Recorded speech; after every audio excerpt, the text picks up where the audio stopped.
Okay, I'm going to go out and say it. Daniel James is just a ploy by Ed Woodward to please local fans. Probably these are the fans that have brought Manchester United up and where a lot of the revenue for the company comes from. He's trying to reconnect with the fans by doing the whole class of 92 thing. As you notice, in the summer, he brought in 3 local lads to actually join the team.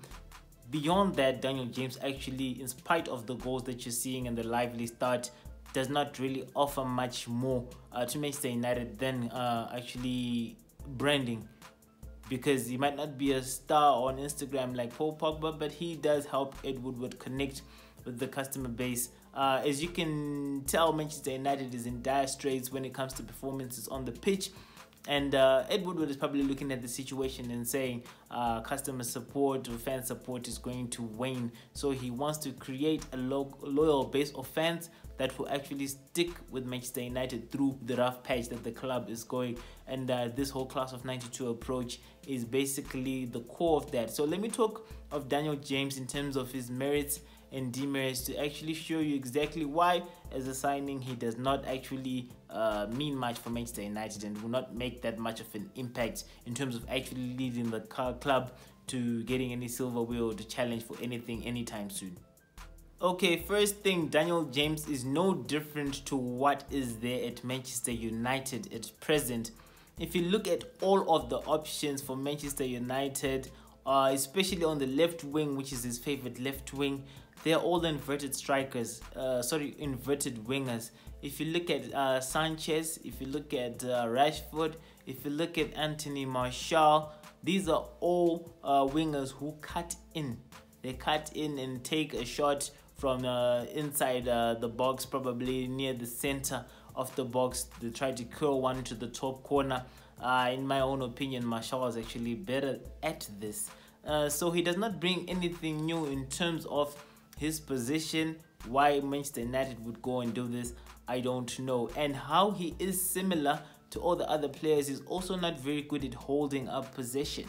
All right, I was talking about the attacker's failure to hold possession in the previous video where I was reviewing the Southampton match, and I said Manchester United is always getting attacked by other teams, even small teams, because they cannot control possession in that team's defensive third in the opposition. And Daniel James is no different. I'm thinking all of the games you've seen him play so far, he's receiving the ball and looking to run at the defender.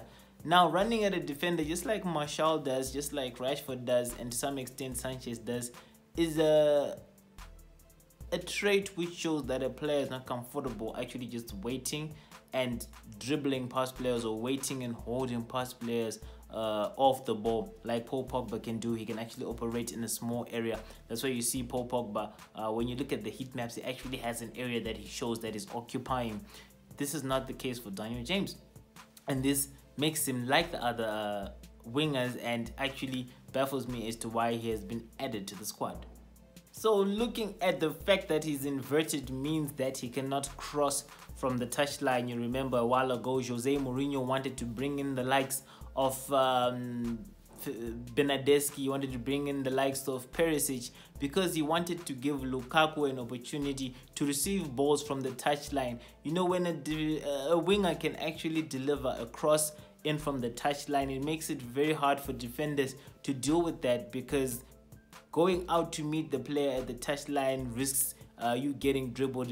It basically stretches the defense, and wingers like Daniel James, Rashford and Martial are not going to give you that, because they already come to the defender as they have to cut in. So if maybe Daniel James could go to the touchline and cross, this would actually make him more valuable. If he could actually engage in what I call 1-2 passing with other people up front, they could actually work their way to the byline and cross from there for a tap-in, just like teams like Manchester City and Liverpool do. He can't do that as well. So if you know the pitch, the football pitch, you'll know that James will not be utilizing the whole triangle at all corners of the pitch. What I mean by the whole triangle is, if you go to the corner flag right up to the goal post and then you go towards the center line, you can draw a triangle where these guys do not operate. That's basically making life easy for defenders. And again, he does not cross the ball, so he does not help us in that area. He actually only helps us to attack in one type of way. So the question is, why did United actually invest in this kid? It would have been okay if he was an inverted winger and we actually had a fullback who could then cover the space ahead of him in that triangle that I'm talking about to provide that offensive option from the touchline. But if you look at Luke Shaw, he also cuts in. Imagine you've got a left wing of Luke Shaw and Daniel James, and they're all cutting in. So that does not make Manchester United much of a threat from that wing, because they become predictable. That's a whole wing dead. Also look at Ashley Young. He also cuts in to his right. Luke Shaw also cuts in to his right. Daniel James also cuts in to his right. So I'm not sure what Ole Gunnar Solskjaer is actually trying to prove there or trying to do. Daniel James is actually not a good signing in that regard, because in an attacking sense, people are going to find him out. And since there are no variations to his play or the plays or the fullback, you will notice that he shall become pretty useless going forward. Daniel James is a one-dimensional winger, sort of like Martial, and sort of like Hazard, and sort of like Arjen Robben. They're all cut in, but the difference between Daniel James and Hazard and Robben is that Daniel James is not as good at being one-dimensional as Hazard and Robben, and there are no indications that actually show that he shall ever be that good. I mean, with Hazard and Robben, especially Arjen Robben, you would see them coming, but you knew that you would not be able to do anything about it. So I'm really not seeing the sense here. Also, in terms of actually bossing an area, like I said before, he can't do that. He can never be United's talisman. When you're a talisman, the ball rotates around you, the ball revolves around you, the possession revolves around you. You're usually the one with the most possession, like Paul Pogba. If we were to push Paul Pogba to an attacking midfield position, you'd notice that he actually would not have anybody to work with, because if he gives the ball to Rashford, he's not good enough to hold the position and give it back. If he was to give it to Pereira, he's not also good enough to hold off players and to find the next pass. Same as Daniel James. That's why you see those kids just running around and zipping about at the front. Woodward is really going to pay for this at some date, but I do not know when.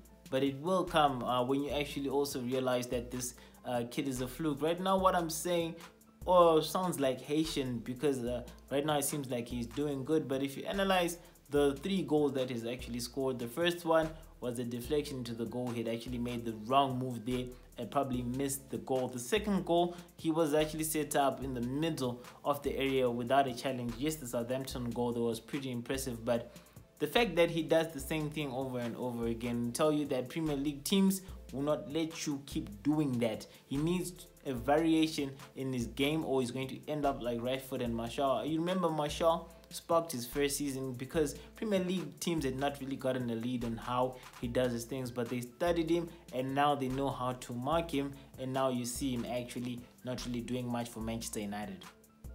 Another quality that the kid lacks is one to actually track back and help the team to defend. When you look at the way Manchester United has been conceding crosses and conceding chances through the fullbacks, you would think that the wingback should also come back and help to assist in marking. I know this was a trademark of Jose Mourinho, and I never really used to appreciate it until I realized that when your wingers are not coming back and you're also not controlling position up the field in the opposition's final third, it means a lot of balls are going to be going down your flanks and through your fullbacks. Now Daniel James cannot keep the ball up front because he's not comfortable with the position, and he also does not come back to help out either Luke Shaw or Ashley Young and makes them look worse than they really are. I mean, they're not really good players themselves, but he does make them look worse. So having Daniel James on the field means you're actually going to be conceding a lot of chances in the opposite area because he does not defend that much. You don't see him intercepting or tackling that much, or clearing by the head or clearing by the foot. So that actually also makes him a liability. Daniel James also does not help to solve another of Manchester United's current problems, which is having nobody assisting in the air offensively and even defensively. Because if you look defensively, Manchester United is using its last line to actually clear the balls with the head. For other teams like Wolves, you see strikers like Jimenez coming through and actually having a good tally of defensive work being done in the air. This actually makes the team harder to penetrate as they work as a unit. Like I said already, Daniel James does not do much defending in the air. Is also not good defensively and offensively. You're not going to get a cross with Daniel James at the end of it heading into goal. So that basically limits our options. If you look at two videos from this one that I actually made, I talked about Manchester United only attacking through one route, and the lack of qualities or dynamism that is inherent in Daniel James contributes to the fact that United are only able to attack using one route. Like I said, how he was purchased, I don't know. Let me know what you think in the comments. I know a lot of people are misled and are tempted to make conclusions based on a few goals here and there, but trust me, when you look at this deeply, there's really nothing much going on with the kid. So that is it. That's my take on Daniel James as a signing. The fact that he's actually not a necessary signing makes me rate him very low. I'll probably give him 5 out of 10 for the goals. Yes, the goals will probably make up a bit for that, but he's not really required by the club. He was probably just bought by Ed Woodward for commercial reasons. This is a commercial move that a lot of people have not seen coming, and we shall see Ed Woodward making good on that by converting it into some sort of revenue for Manchester United. I will be tracking that, and as soon as those signs come up, I will definitely let you know, because I'm the critique and I keep a very close eye on things. People like to operate in the shadows, and I like to operate in the shadows, following up and actually showing you exactly what's going on the ground. So in terms of Manchester United's prospects, as you can see right now, it's already down in 8th.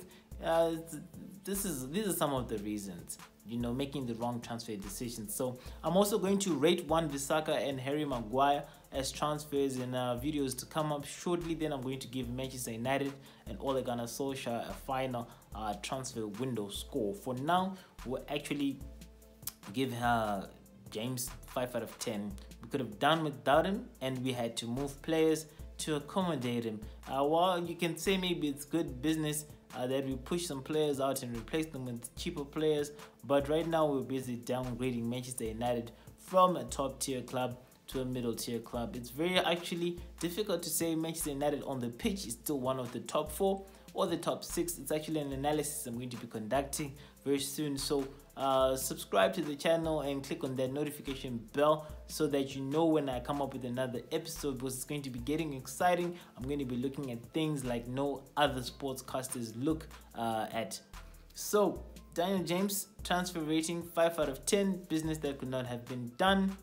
Not really much difference between him and Mason Greenwood. We already have that. Not much difference between him and Martial and Rashford. I think actually Sanchez is a notch up if you actually play to his strengths. Right now he's playing according to the fluid soccer that people claim Ole Gunnar Solskjaer is a proponent of, but I'm sure those who can see anything about Ole Gunnar Solskjaer can see that he's tactically impaired. So like it or not, it is what it is. 5 out of 10 is the transfer rating. See you when I talk about Wan-Bissaka and Harry Maguire. Cheers.